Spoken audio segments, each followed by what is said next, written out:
ഇന്നത്തെ മന്ത്രിസഭാ യോഗം സുപ്രധാനമായ ഒരു തീരുമാനമെടുത്തു. ഭരണ പരിഷ്കാരങ്ങളുടെ ഭാഗമായി പദ്ധതികൾ വൈകുന്നത് നിരവധി വർഷങ്ങളായി സംസ്ഥാന ഖജനാവിൽ നിന്ന് കോടിക്കണക്കിന് രൂപ നഷ്ടപ്പെടുന്ന ലീക്കേജ് ഉണ്ടാകുന്ന സ്ഥിതിയിലേക്ക് മാറുകയാണ്. അതുകൊണ്ട് പൊതുഭരണ വകുപ്പിൻ്റെ നേതൃത്വത്തിൽ 5 പരിഷ്കാരങ്ങൾ ഭരണനിർവഹണവുമായി ബന്ധപ്പെട്ട ഒരു ഡിജിറ്റൽ ഇൻഫ്രാസ്ട്രക്ചർ രൂപീകരിക്കുന്നതിന് 5 കാര്യങ്ങൾ തീരുമാനമെടുത്തിട്ടുണ്ട്. ഒന്ന്, ഒരു special asset management platform for administration, tracking and harmonisation portal. ഒരു അസറ്റ് മാനേജ്മെൻറ്റ് പ്ലാറ്റ്ഫോമാണ്. സർക്കാരിൻ്റെ ഉടമസ്ഥതയിലുള്ള മുഴുവൻ അസറ്റ്സിനെ കുറിച്ചുള്ള മുഴുവൻ ഡീറ്റെയിൽസ് അത് സർക്കാരിൻ്റെ പോർട്ടലിലുണ്ടാവും. മുഴുവൻ കാര്യങ്ങൾ, ഭൂമി, കെട്ടിടങ്ങൾ, പൈതൃക നിർമ്മിതികൾ, റോഡുകൾ, അണക്കെട്ടുകൾ, പാലങ്ങൾ, വാഹനങ്ങൾ, യന്ത്രസാമഗ്രികൾ ഉൾപ്പെടെയുള്ള മുഴുവൻ അസറ്റുകളുടെയും ഒരു രജിസ്റ്റർ ഉണ്ടാവും. 2, പ്ലാൻ സ്പേസ് 2, അതൊരു പ്രോജക്റ്റ് രജിസ്റ്ററാണ്. എല്ലാ വകുപ്പുകളും അനുമതി നൽകുന്ന എല്ലാ ക്യാപിറ്റൽ പ്രോജക്ട്സ്, മൂലധന, ആദ്യത്തെ കാര്യം plan space 2.0, plan space project രജിസ്റ്ററാണ്. പ്ലാൻ, അതായത് എല്ലാ വകുപ്പുകളും അനുമതി നൽകുന്ന എല്ലാ മൂലധന പദ്ധതികൾ, അതായത് ക്യാപിറ്റൽ പ്രോജക്ട്സ്, അതെല്ലാം ജിയോ ടാഗ് ചെയ്യും. അതിന് ഒരു GIS അധിഷ്ഠിത പ്രോജക്റ്റ് രജിസ്റ്റർ മൊഡ്യൂൾ ഉൾപ്പെടുത്തി നിലവിലുള്ള പ്ലാൻ സ്പേസ് 2 പ്ലാറ്റ്ഫോം വിപുലീകരിക്കാനാണ് ലക്ഷ്യമിടുന്നത്. നിലവിൽ 1900-ലധികം, ഏകദേശം 2000-ഓളം പ്ലാൻ പദ്ധതികളുടെ സാമ്പത്തികവും ഭൗതികവുമായ പുരോഗതി ഇതിപ്പോൾ ട്രാക്ക് ചെയ്യുന്നുണ്ടെങ്കിലും ഇതിൽ ജിയോ മാപ്പിംഗ് സംവിധാനമില്ല. പോർട്ടലിൻ്റെ സിംഗിൾ മാപ്പ് ലെയറിൽ പദ്ധതി നടപ്പാക്കുന്ന സ്ഥലം, കോർഡിനേറ്റുകൾ, നടപ്പിലാക്കുന്ന ഏജൻസികൾ, ഇത് ചെയ്യുന്നത്, അനുമതി നൽകുന്ന അധികാരികൾ, ഫണ്ടിൻ്റെ സോഴ്സസ്, നിർമ്മാണ ഘട്ടങ്ങൾ, ഇതെല്ലാം ഈ പ്രോജക്റ്റ് രജിസ്റ്ററിലൂടെ എല്ലാ പ്രോജക്റ്റുകളും ട്രാക്ക് ചെയ്യാൻ വേണ്ടിയിട്ടുള്ള സംവിധാനമാണ്. 3, ഗവൺമെൻറ് സ്ഥാപനങ്ങളുടെ സമഗ്രമായ ഒരു രജിസ്ട്രി, ഒരു അസറ്റ് രജിസ്റ്റർ. 591 ഇൻസ്റ്റിറ്റ്യൂഷൻസ് ഉണ്ട് സർക്കാരിൻ്റെ കീഴിൽ. ഏകദേശം 19,000 കോടിയോളം രൂപയാണ് ഇതിൻ്റെ സാലറി ആയിട്ട് പോകുന്നത്. പലതും പല കാലത്ത് രൂപീകരിച്ച സ്ഥാപനങ്ങളാണ്. ആ ഉദ്ദേശ ലക്ഷ്യങ്ങൾ കഴിഞ്ഞിട്ടും പല രീതിയിൽ അത് തുടരുകയാണ്. പല സ്ഥാപനങ്ങൾ, പലരും ഡെപ്യൂട്ടേഷനിലൊക്കെ പോവുകയാണ് പല ഡിപ്പാർട്ട്മെൻറ്റുകളിൽ നിന്നും. അതെല്ലാം നമ്മളിന്ന് സമഗ്രമാക്കും. അത് ഒരേ സ്വഭാവമുള്ള ധാരാളം സ്ഥാപനങ്ങളുണ്ട്. ആ സ്ഥാപനങ്ങളെ നമ്മൾ ഇൻ്റഗ്രേറ്റ് ചെയ്യും, സമഗ്രമാക്കും, ഒരുമിച്ച് ഇൻ്റഗ്രേറ്റ് ചെയ്യും. അതിനുള്ള ഒരു വിപുലമായ ഒരു പദ്ധതിയാണ് ചെയ്യുന്നത്. പിന്നെ 4-മത്തെ കാര്യം, കാലഹരണപ്പെട്ടതും അനാവശ്യവും പരസ്പര വിരുദ്ധവുമായ നിയമങ്ങളുടെ സമഗ്രമായ അവലോകനവും അതിൻ്റെ ഭേദഗതിയും. ഔട്ട്ഡേറ്റഡ് ആയിട്ടുള്ള ധാരാളം നിയമങ്ങളുണ്ട്. പിന്നെ പല ആക്റ്റിൽ തന്നെ പരസ്പര വിരുദ്ധമായ പ്രൊവിഷൻസ് ഉൾപ്പെടുത്തിയിട്ടുണ്ട്. ഇതെല്ലാം ഓരോ പ്രോജക്റ്റുകളും മറ്റതും ഇംപ്ലിമെൻറ്റേഷൻ സ്റ്റേജിലാണ്. അതിനകത്ത് ഏറ്റവും കൂടുതൽ പ്രയാസം അനുഭവിക്കുന്നത്. അപ്പോൾ അതിനുള്ള ഭേദഗതി, നിയമപരമായ ഭേദഗതി ചെയ്യുന്നതിന് വേണ്ടിയിട്ടുള്ള ഒരു വലിയ പ്രിപ്പറേഷൻ ഉണ്ടാകും. 5-മത്തെ, മികച്ച ജീവിത സൗകര്യത്തിനും ബിസിനസ് സുഗമമാക്കുന്നതിനുമുള്ള പ്രോസസ്സ് പരിഷ്കാരങ്ങൾ. അതായത് ബിസിനസ്സുകൾ ആയിട്ട് വരുന്നവരൊക്കെ കേരള സർക്കാരുമായി നടത്തുന്ന ഇടപെടലുകളെ ലളിതമാക്കുന്നതിനായിട്ട് നിയമങ്ങൾ, ചട്ടങ്ങൾ എന്നിവ ആധുനികവൽക്കരിക്കുന്നതിന് വേണ്ടിയിട്ടുള്ള സംസ്ഥാനതല പ്രോസസ് റീ എഞ്ചിനീയറിംഗ് പരിപാടിയാണ്.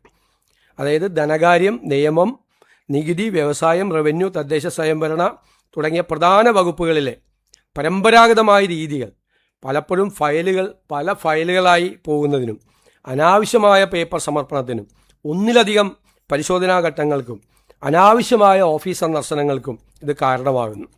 അപ്പോൾ നിർദ്ദിഷ്ട നമ്മൾ പറഞ്ഞ ഡിജിറ്റൽ തത്വങ്ങൾ സ്വീകരിച്ചുകൊണ്ട് ഈ സേവന നടപടികളെ ലളിതമാക്കാൻ വേണ്ടിയിട്ടുള്ളതാണ്. നമ്മളിത് നടപ്പാക്കി കഴിയുമ്പോൾ വലിയ മാറ്റമായിരിക്കും പദ്ധതികളുടെ കാര്യങ്ങളിൽ.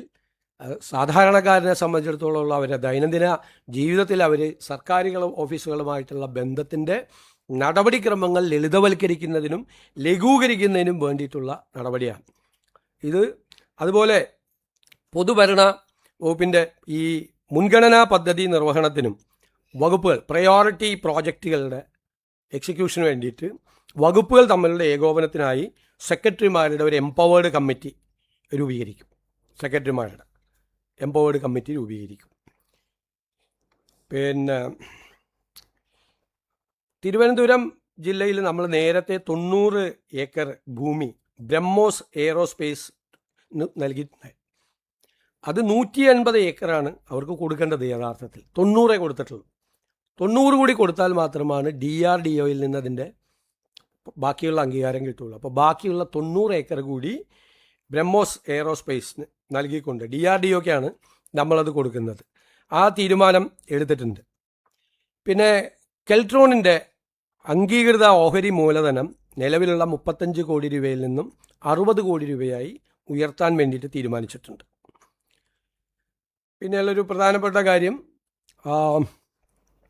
Additional director general of prosecution vigilance ആയി G ശശീന്ദ്രനെ നിയമിച്ചിട്ടുണ്ട്. ഇതാണ് പ്രധാനപ്പെട്ട തീരുമാനങ്ങൾ.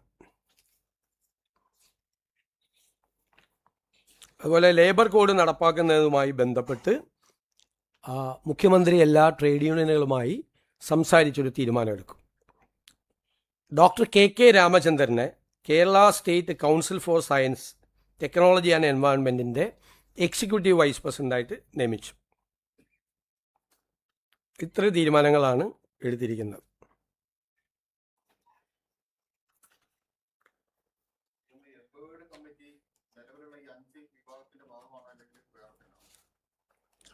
അത് വേറെ ഒരു രണ്ടാമത്തെ തീരുമാനം.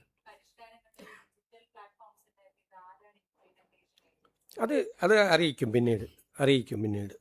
അതിൽ നമുക്ക് സംസ്ഥാനത്തുള്ള ഏജൻസികളെ ഏതെല്ലാം തരത്തിൽ ഫലപ്രദമായി ഉപയോഗിക്കാൻ പറ്റും ആ ഏജൻസികൾ ഉപയോഗിക്കും. കാരണം നമ്മുടെ ഡേറ്റ സെക്യൂരിറ്റിയൊക്കെ വളരെ പ്രധാനപ്പെട്ട കാര്യമാണ്. ഇപ്പം നമ്മൾ പോർട്ടൽ ചെയ്തിരിക്കുന്നത് ഡിജിറ്റൽ യൂണിവേഴ്സിറ്റിയാണ് ചെയ്തിരിക്കുന്നത്. പോർട്ടൽ 100 ഡേയ്സിൻ്റെ പ്രോജക്റ്റ് ചെയ്തിരിക്കുന്ന ഡിജിറ്റൽ യൂണിവേഴ്സിറ്റിയാണ് പോർട്ടൽ. കേരളത്തിൽ തന്നെയുള്ള ഏജൻസിയാണ്.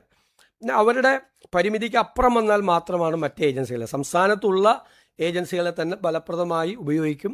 അതിൻ്റെ പരിധിക്ക് അപ്പുറത്ത് വരുവാണെങ്കിൽ മാത്രമാണ് മറ്റ് ഏജൻസികളെക്കുറിച്ച് നമ്മൾ ആലോചിക്കുക.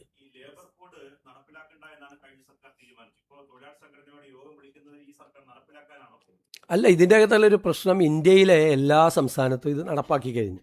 കേരളത്തിൽ ഇത് നടപ്പിലാക്കിയിട്ടില്ല. ഇത് പാർലമെൻറ്റ് പാസ്സാക്കിയ നിയമമാണ്. ഇതിൻ്റെ പ്രശ്നമെന്ന് വെച്ച് കഴിഞ്ഞാൽ ഒരു തൊഴിൽ നിയമവും പ്രാബല്യത്തിലില്ല. മറ്റേ തൊഴിൽ നിയമങ്ങൾ ഇല്ലാതായി. അപ്പോൾ നമ്മളൊരു അനിശ്ചിതത്വമുണ്ട് ഈ രംഗത്ത്. അതെങ്ങനെ പരിഹരിക്കാൻ പറ്റും? പുതിയ ലേബർ കോഡിൽ വന്നിരിക്കുന്ന തൊഴിലാളി വിരുദ്ധമായ കാര്യങ്ങൾ എങ്ങനെ അതിനെ അഡ്രസ്സ് ചെയ്യും എന്ന് ചർച്ച ചെയ്യുന്നതിന് വേണ്ടിയിട്ടാണ്.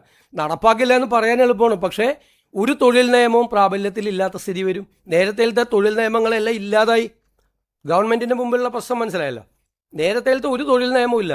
ഒരു തൊഴിൽ നിയമവും ഇല്ലാതെ ഈ തൊഴിലാളികളെ പ്രൊട്ടക്റ്റ് ചെയ്യാൻ പറ്റുമോ? ഇതിൻ്റെ അകത്തുള്ള എല്ലാ കാര്യങ്ങളോടും അല്ല എതിർപ്പ്. 3-4 പ്രധാനപ്പെട്ട പോയിന്റുകളാണ് എതിർപ്പ്. ഞങ്ങളും പാർട്ടി എന്നുള്ള നിലയിൽ ലേബർ കോഡിനെ പാർലമെൻറ്റിൽ ഞങ്ങൾ എതിർത്തതാണ്. പക്ഷേ ഏതെങ്കിലും തൊഴിൽ നിയമം സംസ്ഥാനത്ത് ഇല്ലാതിരിക്കുന്ന ഒരു സാഹചര്യം വരാൻ പറ്റുമോ? തൊഴിലാളികൾക്ക് പ്രൊട്ടക്ഷൻ ഇല്ല. അപ്പോൾ അങ്ങനത്തെ ഒരു അനിശ്ചിതത്വം നിലനിൽക്കുകയാണ്. അതിനൊരു പരിഹാരം ഉണ്ടാകണ്ടേ? അതാണ്.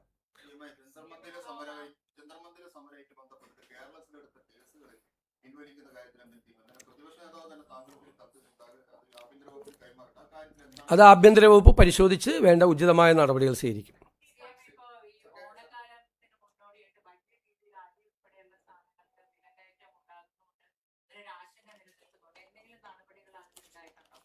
തീർച്ചയായിട്ടും വിലക്കയറ്റം നിയന്ത്രിക്കുന്നതിന് വേണ്ടിയിട്ടുള്ള സജീവമായ ഇടപെടലുകൾ സംസ്ഥാന സർക്കാർ നടത്തുന്നുണ്ട്.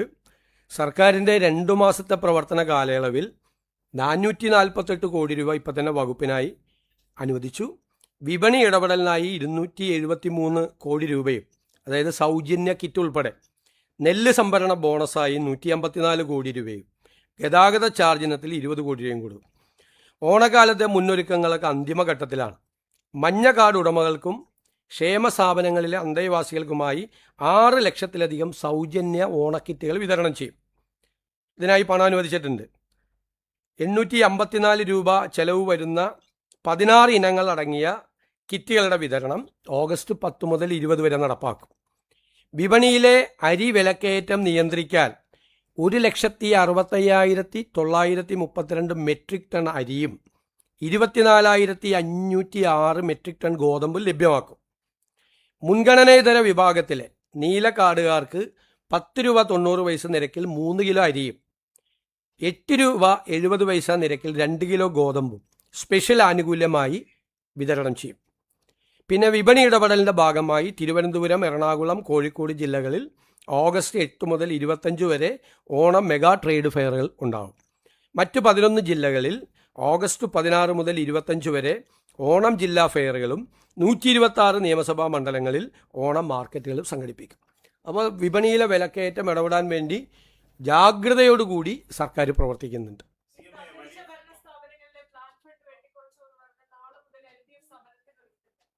നന്നായി.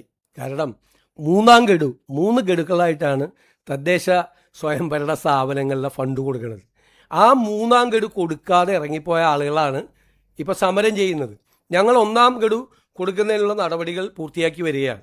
1 ഗഡു കൊടുക്കുന്നതിനുള്ള 1 ഗഡു കൊടുക്കും, ഉടൻ വിതരണം ചെയ്യും. അല്ല, 1 ഗഡു കൊടുക്കുമെന്ന് തീരുമാനം എടുത്തിട്ടുണ്ട് സർക്കാർ, ഉടൻ വിതരണം ചെയ്യും.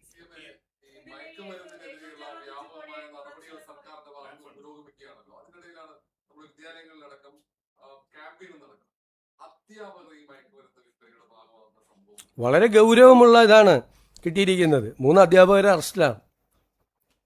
വളരെ ഷോക്കിംഗ് ആയിട്ടാണ്. ഒരു ഡോക്ടർ അറസ്റ്റിലാണ്, ഒരു പ്രാക്ടീസിങ് ഡോക്ടർ അറസ്റ്റിലാണ്. കേസാണ്. അറസ്റ്റാണോ നോക്കണം, കേസാണ്. വലിയ ഷോക്കിംഗ് ആയിട്ടുള്ള കാര്യമാണ്. അധ്യാപികമാർ കൂടി ഇതിൽ ഉൾപ്പെട്ടിട്ടുണ്ടെന്ന് പറയുന്നത് എത്രമാത്രം ഈ ലഹരി മരുന്ന് വ്യാപിപ്പിച്ചിട്ടുണ്ടെന്നും അതിൻ്റെ നെറ്റ്വർക്ക് എത്ര വലുതാണെന്നുള്ളതിൻ്റെ ഒരു വലിയ ഇതാണ് റിയാക്ഷൻ. അപ്പോൾ തൂഫാൻ നടക്കുന്നത് കൊണ്ടാണ് അതിശക്തമായി കർശനമായി ആ പദ്ധതി സർക്കാർ നടപ്പാക്കുകയാണ്. നമ്മളൊരു പ്രയോറിറ്റി പ്രോഗ്രാമാണ് തൂഫാൻ എന്ന് പറഞ്ഞാൽ ഗവൺമെൻറ്റിൻ്റെ.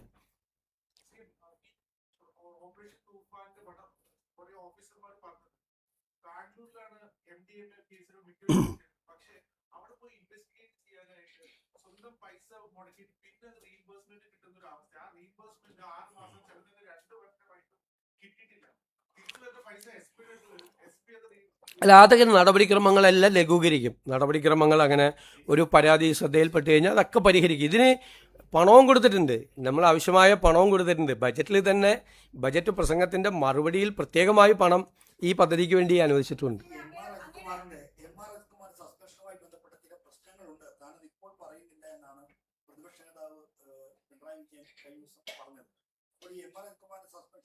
നടപടിക്രമങ്ങൾ പാലിച്ചല്ല എന്ന വിമർശനമാണ് അദ്ദേഹം മുന്നോട്ട് വെക്കുന്നത്. അദ്ദേഹം എന്താണെന്ന് പറയുന്നില്ല. അപ്പോൾ എന്താണ് സർക്കാർ ഇക്കാര്യത്തിൽ പറയാൻ? മാത്രമല്ല, ഈ DGPയുടെ പുതിയ പ്രൊമോഷന്റെ തീരുമാനം എന്തെങ്കിലും?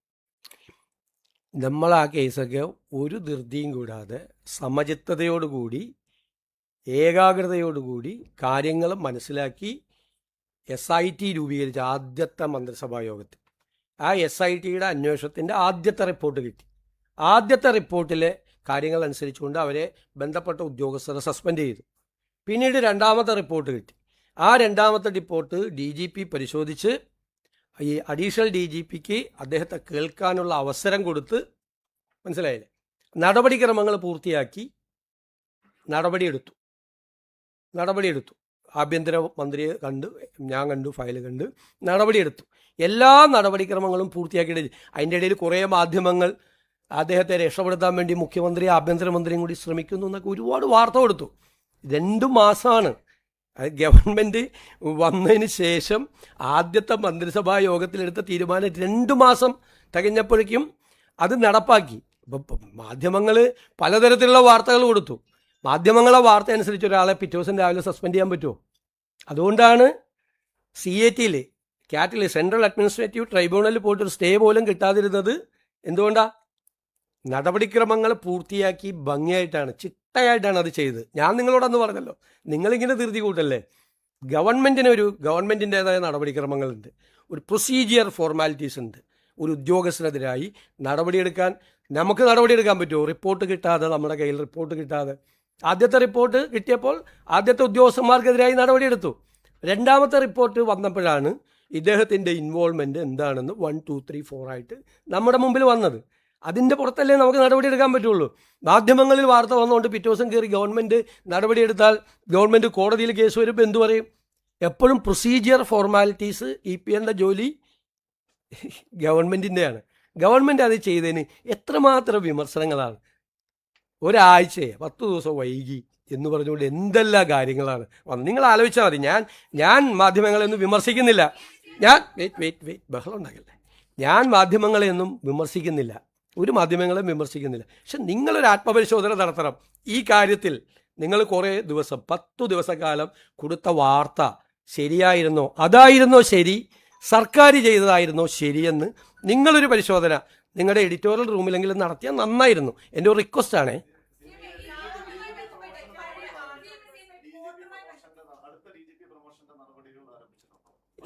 അതൊക്കെ ആസ് യൂഷ്വൽ അതൊക്കെ നടക്കും. നടത്തി കഴിയുമ്പോൾ നിങ്ങൾ അറിയിക്കാം.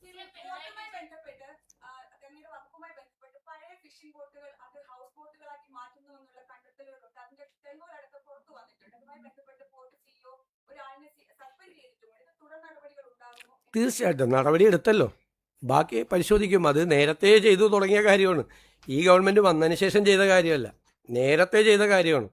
അപ്പോൾ അത് ശ്രദ്ധയിൽപ്പെട്ടപ്പോൾ അത് അന്വേഷിച്ച് നടപടിയെടുത്തു. ബാക്കിയുള്ള തുടരന്വേഷണം ആസ് യൂഷ്വൽ നടക്കും.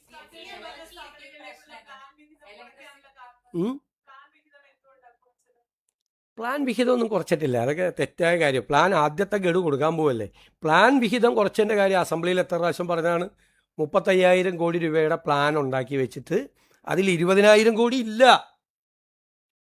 കേന്ദ്ര സർക്കാരിൽ നിന്ന് കിട്ടിയേക്കും റവന്യൂ ഡെഫിസിറ്റ് ഗ്രാൻഡ് 14,000 കോടി. കേന്ദ്ര സർക്കാർ 16ാം ധനകാര്യ കമ്മീഷൻ 2.8% കേരളത്തിന് തന്നേക്കും. അപ്പോൾ 2.32 കിട്ടിയുള്ളൂ. അപ്പോൾ 5,000 കോടി പോയി. 20,000 കോടി ഇല്ല. ഞാൻ പറഞ്ഞാൽ എത്രയോ പ്രാവശ്യം പറഞ്ഞാണ്, ഒരു ധനകാര്യമന്ത്രിയും ഫേസ് ചെയ്യാത്ത ക്രൈസിസ് ആയിരുന്നു. എന്നിട്ട് ഞങ്ങൾ 5,000 കോടിയെ കുറച്ചുള്ളൂ പ്ലാനിൽ നിന്ന്. എന്നിട്ട് SC/STയുടെയും ഫിഷറീസിൻ്റെയും നിലനിർത്തുകയും ചെയ്തു. 35,000 കോടി പ്ലാൻ ആയിരുന്നുവെങ്കിൽ അവർക്ക് എത്ര കിട്ടുമായിരുന്നു, അവർക്കൊരു ദോഷവും വരാതിരിക്കാൻ വേണ്ടി ചെയ്തു. സ്വാഭാവികമായിട്ടല്ലേ 20,000 കോടി ഇല്ലാത്ത 20,000 കോടി എവിടെ നിന്ന് ഉണ്ടാക്കും? അല്ല, അത് പരിശോധിച്ചുകൊണ്ടിരിക്കുകയാണ് നമ്മൾ. സ്പിൽ ഓവർ ചെയ്യണ വർക്കുണ്ട് ഇപ്പുറത്തേക്ക്, അതിൻ്റെ പൈസ കൊടുക്കും നമ്മൾ. ഇതൊക്കെ ഞാൻ പറയാം, സോഷ്യൽ മീഡിയയിലും അല്ലാത്ത മാധ്യമങ്ങളിലും വരുന്ന വാർത്തകളാണ്. നിങ്ങൾ കഴിഞ്ഞൊരു 3 കൊല്ലമായിട്ട് ഈ ഓരോ ഗഡുവും കൊടുത്തിരിക്കുന്ന സമയം ഒന്ന് പരിശോധിക്കുക. നമ്മളൊരു കാര്യം റിപ്പോർട്ട് ചെയ്യുമ്പോൾ ഒന്ന് പഠിക്കുകയും കൂടി ചെയ്താൽ നല്ലതാണ്. കഴിഞ്ഞ 2-3 വർഷം, ഞാൻ എന്നോട് റിക്വസ്റ്റാണ്, 2-3 വർഷങ്ങളിൽ ഇത് ആദ്യം ഒരു ഫിനാൻഷ്യൽ ഇയർ തുടങ്ങുമ്പോൾ കൊടുക്കേണ്ടത് എപ്പോഴാണ് കൊടുത്തത്? ഡിസംബറിൽ കൊടുക്കേണ്ടത് എന്നാ കൊടുത്തത്? ഡിസംബറിൽ കൊടുക്കേണ്ടത് 3ാം ഗഡുവാണ്. ആ 3ാം ഗഡു കൊടുത്തു കഴിഞ്ഞാലുള്ള മാർച്ച് 31 ഫിനാൻഷ്യൽ ഇയർ തീരുകയാണ്. ഇത് കൊടുക്കുകയാണ്. മനസ്സിലായേ? നമ്മൾ കൊടുക്കുക, നമ്മുടെ ഗവൺമെൻറ് വന്നതാണ്. ഇത് നമ്മൾ പരിശോധിക്കണം. അതായത് 16ാം ധനകാര്യ കമ്മീഷൻ ഒരു പ്രശ്നം കൂടി ഉണ്ടാക്കിയിട്ടുണ്ട്. അതുകൂടി നിങ്ങൾ മനസ്സിലാക്കിയോ. കേരളത്തിൽ റൂറൽ ഏരിയ കുറവാക്കിയിട്ടാണ് കാണിച്ചിരിക്കുന്നത്. 300 കോടിയാണ് റൂറൽ ഏരിയയ്ക്ക് കൊടുത്തിരിക്കുന്നത്. കാരണം കേരളത്തിൽ സെൻസസ് ടൗണുകളുണ്ട്. സെൻസസ് ടൗൺ പലതും പഞ്ചായത്താണ്. ഈ അതെല്ലാം അർബൻ ഏരിയയിലേക്ക് കൊടുത്തു. അപ്പോൾ സത്യത്തിൽ റൂറൽ ഏരിയയിലേക്ക് കൊടുക്കാൻ പൈസ ഇല്ല. ഈ കേന്ദ്രത്തിൽ നിന്ന് വരുന്ന ഫണ്ടിന് ഒരു പ്രശ്നം കൂടിയുണ്ട്. അത് ടൈഡ് ഫണ്ടാണ്, പല നിബന്ധനകളും ഉണ്ട്. അപ്പോൾ ഞങ്ങൾ കേന്ദ്ര ഗവൺമെൻറ്റുമായി ബന്ധപ്പെട്ട് 16ാം ധനകാര്യ കമ്മീഷൻ ഇങ്ങനെ കേരളത്തിലെ റൂറൽ അർബൻ നിർവചനം അവരുടെ തെറ്റാണ് എന്ന് ഞങ്ങൾ ബോധ്യപ്പെടുത്തി ഞങ്ങൾ കേന്ദ്ര ഗവൺമെൻറ്റുമായിട്ടുള്ള ചർച്ച കൂടി നടത്തിക്കൊണ്ടിരിക്കുകയാണ്. സെൻസസ് ടൗൺ എന്ന് പറഞ്ഞിട്ട് അതെല്ലാം ടൗണാണെന്ന് പറഞ്ഞിട്ട് അർബൻ ഏരിയയിലേക്ക് വെച്ചിരിക്കുകയാണ്. അത് പഞ്ചായത്തിന് കൊടുക്കാൻ പറ്റില്ല. ഈ സെൻസസ് ടൗൺ എല്ലാം പഞ്ചായത്തിൻ്റെ കീഴിലുമാണ്. ഒരുപാടെണ്ണം വളരെ മുനിസിപ്പാലിറ്റിയുടെയും കോർപ്പറേഷൻ്റെ കീഴിൽ തെറ്റായ ഒരു അസസ്മെൻ്റാണ് 16ാം ധനകാര്യ കമ്മീഷൻ നടത്തിയത്. അതിൻ്റെ ഒരു പ്രതിസന്ധി കൂടിയുണ്ട്, മുനിസിപ്പാലിറ്റികളും കോർപ്പറേഷൻ നേരിടുന്നുണ്ട്. അത് പരിഹരിക്കാനുള്ള നടപടികൾ കൂടി ഞങ്ങൾ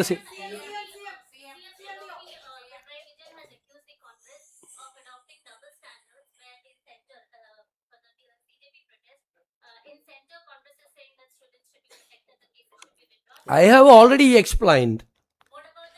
He has written a letter, and I have that letter was forwarded to Honorable Home Minister. They will take action accordingly. Hmm?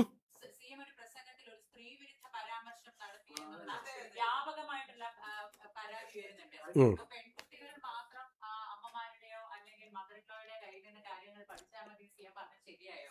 നിങ്ങളെല്ലാം വാർത്ത കൊടുത്തു. നിങ്ങൾ ആരെങ്കിലും അതിൻ്റെ വിഷ്വൽ കണ്ടോ?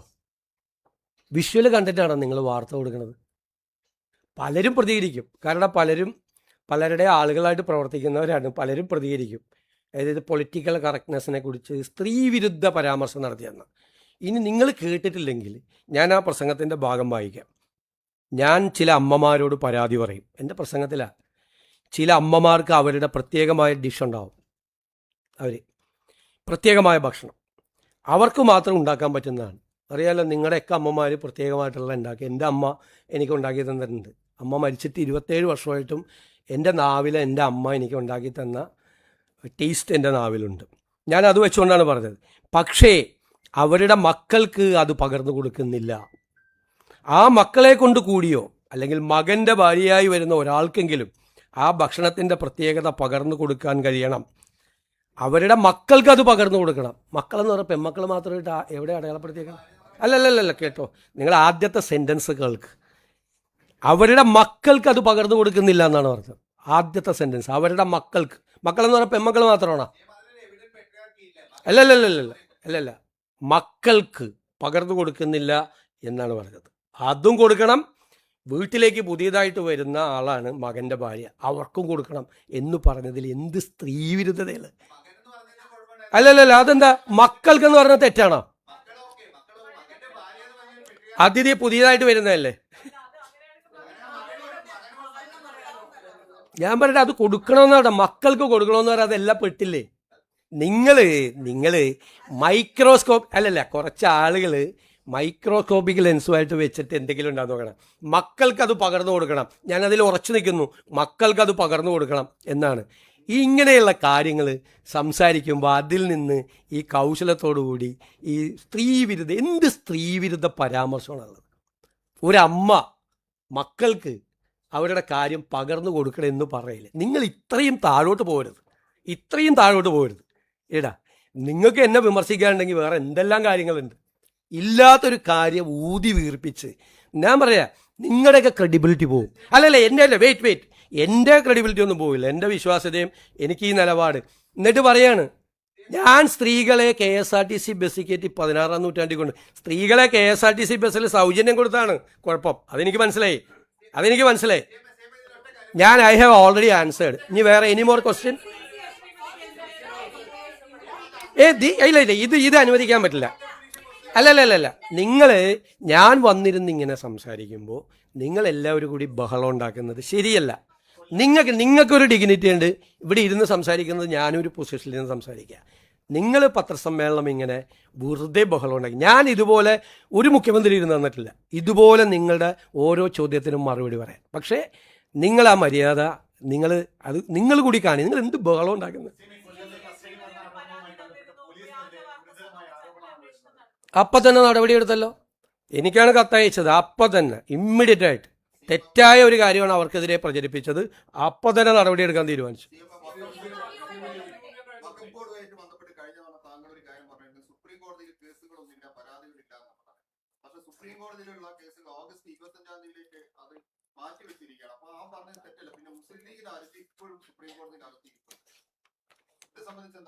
നിങ്ങൾ പറഞ്ഞത് രണ്ട് പ്രധാനപ്പെട്ട കാര്യങ്ങൾ ഞാൻ പറഞ്ഞു.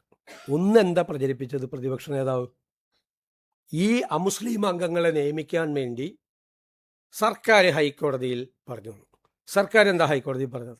ഇപ്പോൾ വന്ന കേസ് തള്ളിക്കളയണമെന്നാണ് പറഞ്ഞത്. ആണല്ലോ. അതിൻ്റെ അർത്ഥം എന്താ? ഇപ്പോൾ ഉള്ള 4 കേസുകൾ തള്ളിക്കളയണം ഹൈക്കോടതി. വഖഫ് ബോർഡ്, അദ്ദേഹം മുഖ്യമന്ത്രിയായിരുന്ന സമയത്ത് നിയമിച്ച വഖഫ് ബോർഡ് നേരെ സുപ്രീം കോടതി പോയി. എന്നിട്ട് അവരെ പ്രവർത്തനം ഫ്രീസ് ചെയ്തു ഹൈക്കോടതി. എന്നിട്ട് പറഞ്ഞു സംസ്ഥാന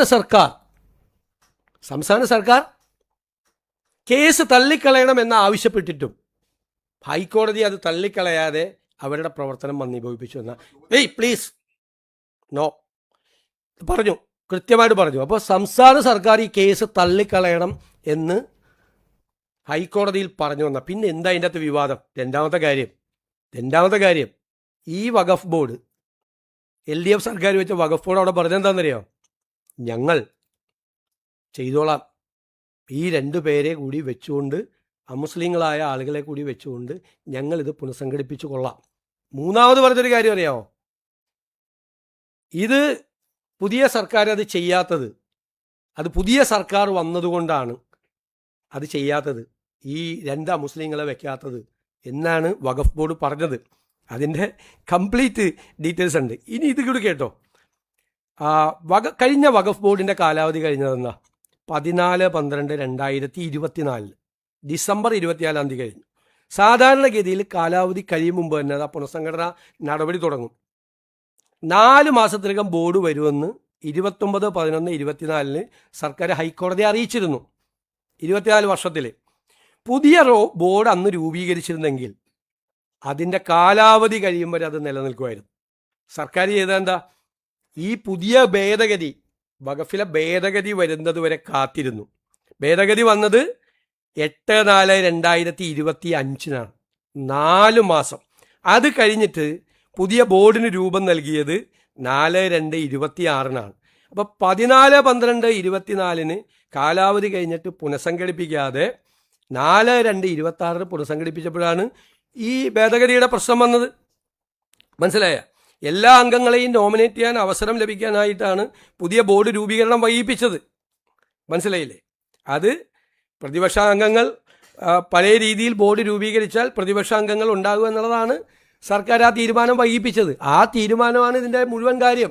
പിന്നെ ഇപ്പം എന്താ കോടതി പറഞ്ഞിരിക്കുന്ന? സുപ്രീം കോടതി തിരിച്ചയച്ചല്ലോ, ഇവിടെ തിരിച്ചയച്ചപ്പോൾ എന്താ സുപ്രീം കോടതി പറഞ്ഞത്? ഈ സെക്ഷൻ 14 ഇടപെട്ടില്ല.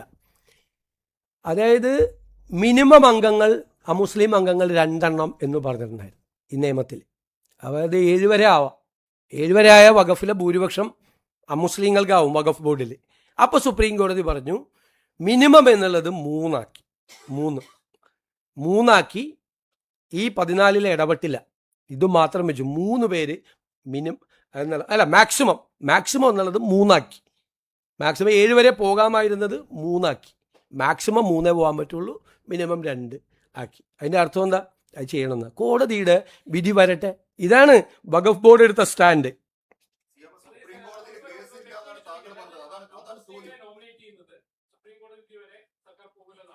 ഞാൻ പറഞ്ഞല്ലോ, കോടതിയുടെ വിധി പുറത്തു വരട്ടെ. കോടതി എന്താണ് സർക്കാരിനോട് ആവശ്യപ്പെടുന്നത്? കോടതി ചർച്ച ചെയ്യല്ലേ, ഈ വിഷയം ചർച്ച ചെയ്യല്ലേ.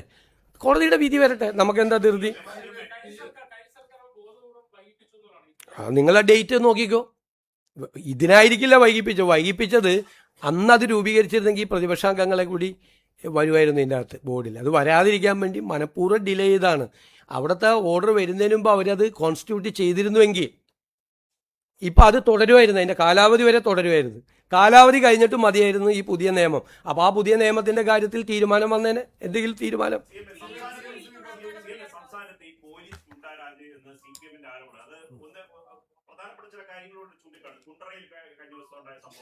അങ്ങേ കാണാമെന്ന ഒരു വൃദ്ധയെ മർദ്ദിച്ചു എന്ന പരാതി, പത്തനംതിട്ടയിലെ 3 സംഭവങ്ങൾ തുടർച്ചയുണ്ടാകും. 3 മാസം പോലും തികയുന്നതിന് മുമ്പ് സംസ്ഥാനത്ത് പോലീസിനെതിരെ, ആഭ്യന്തര വകുപ്പിനെതിരെ ഗുരുതരമായ ആരോപണമാണ് പ്രതിപക്ഷം മുന്നോട്ട് വയ്ക്കുന്നത്. പ്രതിപക്ഷം അങ്ങനെ പറയട്ടെ. എന്നെ കാണാൻ വന്ന വയോധികയെ പോലീസ് കയ്യേറ്റം ചെയ്തെന്ന് പറഞ്ഞാൽ തന്നെ തെറ്റായ വാർത്തയാണെന്ന് നിങ്ങൾക്ക് എല്ലാവർക്കും അറിയാമല്ലോ. പ്രായമായവരെ മുഴുവൻ ഞാൻ താഴെയാണ് കാണുന്നത്, ഡിസേബിൾഡ് ആയിട്ടുള്ള ആളുകളെ. 3 മണിക്ക് അവിടെ ചെന്ന് അവരെ കണ്ടതിന് ശേഷമാണ്, മിക്കവാറും 100-ലധികം പേര് അവിടെ തന്നെ ഉണ്ടാവും. അവരെ കണ്ടതിന് ശേഷമാണ് ഞാൻ മുകളിൽ വന്ന്, ചിലപ്പോൾ പ്രായമായവരല്ലാതെയും ചിലപ്പോൾ കയറി വരും, പ്രായമായവരും ഉണ്ടാവും. ഞാൻ അവരെ ഇവിടെ നിർത്തണ്ടെന്ന് വിചാരിച്ചിട്ടാണ് അവർക്ക് അവിടെ ഇരിക്കാനുള്ള സൗകര്യം. കാരണം ഡിസേബിൾഡ് ആയിട്ടുള്ള ആളുകളൊക്കെ വന്ന് ഈ വരാന്തയിൽ നിൽക്കുമ്പോൾ ഉള്ള വിഷമം കൊണ്ടാണ് താഴെ അത് ഓപ്പൺ ചെയ്ത് ഡിസേബിൾഡ് ആയിട്ടുള്ള ആളുകൾക്കും പ്രായമായ ആളുകൾക്കും ഇരിക്കാൻ സൗകര്യം കൊടുത്തത്. ഈ വയോധിക വീണ്ടും വന്ന് ബഹളം ഉണ്ടാക്കി. അവർക്ക് ഒരു കേസ് കൊടുത്തിട്ടുണ്ടായിരുന്നു. ആ കേസ് കോടതിയിലാണ്. എന്നെ വന്ന് കണ്ടിരുന്നു, നമുക്ക് ചെയ്യാൻ പരിമിതികളുണ്ട്, കേസ് കോടതിയിലാണ് ആൾക്ക്. അപ്പം അവർ താഴെ വന്ന് ഭയങ്കരമായി ബഹളം ഉണ്ടാക്കിയപ്പോൾ അവരെ പോകാൻ നിർബന്ധിച്ചിട്ട് അവർ പോയില്ല. അന്ന് അവരെ പോലീസ് കൊണ്ടുപോയി ഇവരെ മകളെ വിളിച്ചു. അപ്പോൾ മകൾ വന്നില്ല കൊണ്ടുപോകാൻ. എന്നിട്ട് പോലീസ് ജീപ്പിൽ കയറില്ല എന്ന് പറഞ്ഞിട്ട് ഒരു ഓട്ടോറിക്ഷയിൽ കയറ്റി റെയിൽവേ സ്റ്റേഷനിൽ കൊണ്ടുപോയി ടിക്കറ്റ് എടുത്തിട്ട് അവരെ യാത്രയാക്കിയത്. ഇതാണ് സംഭവം. തെറ്റായ വാർത്തയാണ്. അല്ല, അത് അവർ പരാതി കൊടുത്താൽ എന്ത് ചെയ്യാൻ പറ്റും? അവർ തെറ്റായ പരാതിയാണ് കൊടുത്തത്. ഞാൻ അവർക്ക് എന്താണ് ഞാൻ പറഞ്ഞത്, അവർക്ക് നിങ്ങളൊന്ന് അന്വേഷിച്ചാൽ, നിങ്ങൾ അന്വേഷിക്കുകയും കൂടി വേണമല്ലോ. നിങ്ങൾ അന്വേഷിച്ചപ്പോൾ എന്താണെന്ന് കാര്യം നിങ്ങൾക്ക് മനസ്സിലായല്ലോ. ഞാൻ പറയില്ല, ഞാൻ പറയണത് ശരിയല്ല. എന്താണ് കാര്യമെന്ന് നിങ്ങൾക്ക് മനസ്സിലായല്ലോ എന്താ കാര്യമാണെന്ന്. അല്ല, രണ്ടാമത്തെ കാര്യം ഈ ഒരു കുണ്ടറയിലെ കസ്റ്റഡി മരണ ആരോപണം ജൂൺ 16 ഒരു ആൺകുട്ടിയെ കാണാതായ പരാതിയിലാണ് കസ്റ്റഡിയിലെടുത്തത്. 17 വിട്ടയച്ചു. സംഭവം നടന്നു 13 ദിവസത്തിന് ശേഷം ജൂലൈ 2 സിയാദിന് നാട്ടുകാരനായ ഒരു യുവാവിൽ നിന്ന് മർദ്ദനമേൽക്കുകയും ആശുപത്രിയിൽ പ്രവേശിപ്പിക്കുകയും ചെയ്തു. കുണ്ടറയിലെ കേസ് 13 ദിവസത്തിന് ശേഷം പോലീസ് വിട്ടയച്ച് 13 ദിവസത്തിന് ശേഷം ഒരാൾ മർദ്ദിച്ചു.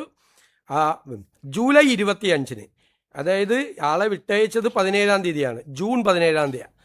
ഒരു മാസവും കഴിഞ്ഞ് ജൂലൈ 25-ാം തീയതി തിരുവനന്തപുരം മെഡിക്കൽ കോളേജ് ആശുപത്രിയിൽ വെച്ച് ചികിത്സയിരിക്കെ മരിച്ചു.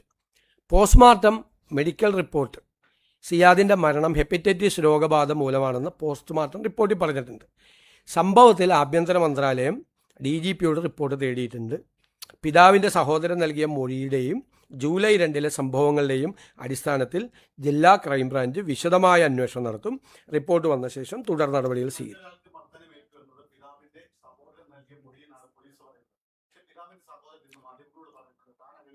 അല്ല, അത് അന്വേഷിക്കട്ടെ. പോലീസ് ക്രൈംബ്രാഞ്ച് അന്വേഷിക്കട്ടെ. ക്രൈംബ്രാഞ്ചിനെ ഏൽപ്പിച്ചിരിക്കുകയാണ് അന്വേഷണം. നിങ്ങൾ പറഞ്ഞല്ലോ ഇത്രയും ഗ്യാപ്പുണ്ട്, എന്നിട്ടും അത് അന്വേഷണം നടത്താതെ തള്ളിക്കളയല്ല ചെയ്ത്. അന്വേഷണം നടത്തുകയാണ്. ഒരു സംഭവം ഉണ്ടായാൽ അന്വേഷിക്കണം.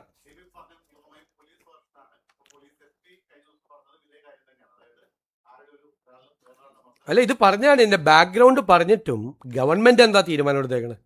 സർക്കാർ തീരുമാനം എടുത്തേക്കണം. ഞാൻ മൊഴിയുടെ കാര്യമാണ്. സർക്കാർ എടുത്തേക്കണ തീരുമാനം എല്ലാ അടിസ്ഥാനത്തിൽ ജില്ലാ ക്രൈംബ്രാഞ്ച് വിശദമായ അന്വേഷണം നടത്തും.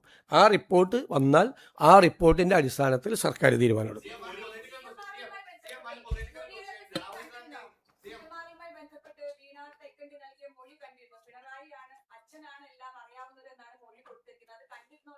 അത് കേസ് അന്വേഷണം നടക്കുമല്ലേ. കേസ് അല്ല, നിങ്ങൾ ചോദിക്കാത്തൊരു ചോദ്യമുണ്ട്. CPMൻ്റെ കേന്ദ്ര കമ്മിറ്റി ആ റിപ്പോർട്ടിൽ പാർട്ടി അതിൻ്റെ മതേതര നിലപാട് കളഞ്ഞു കുളിച്ചു എന്നാണ് report.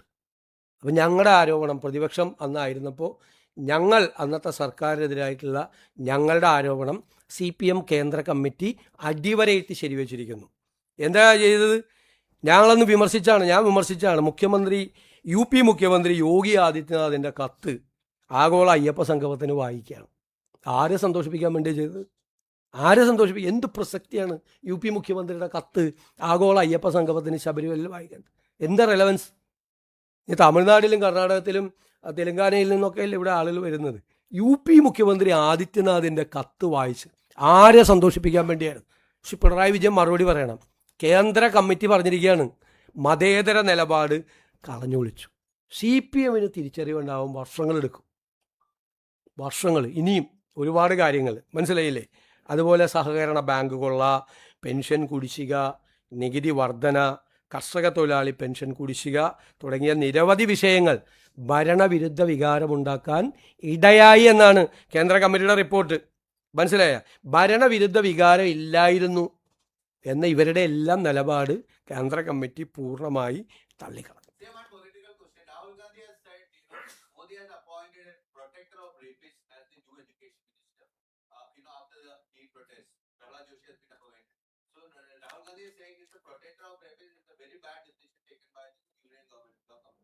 Yes, Rahul Gandhi is our leader.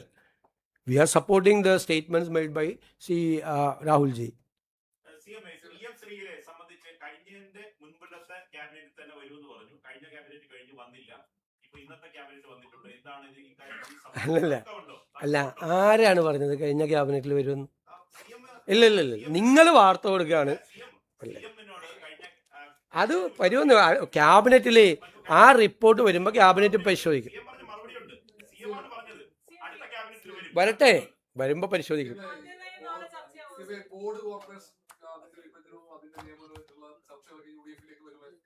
അത് തീരുമാനം എടുത്തു കഴിയുമ്പോൾ നിങ്ങളെ അറിയിക്കും.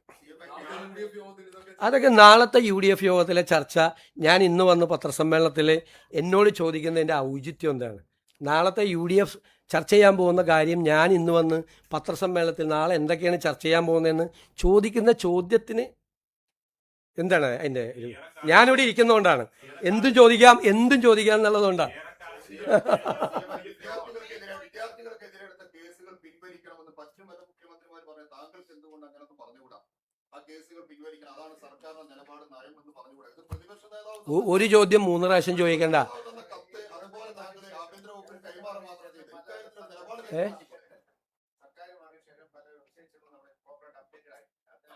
ചെയ്തുകൊണ്ടിരിക്കുകയാണ് എല്ലാ പ്രവർത്തികളും ചെയ്തുകൊണ്ട്. ശരി.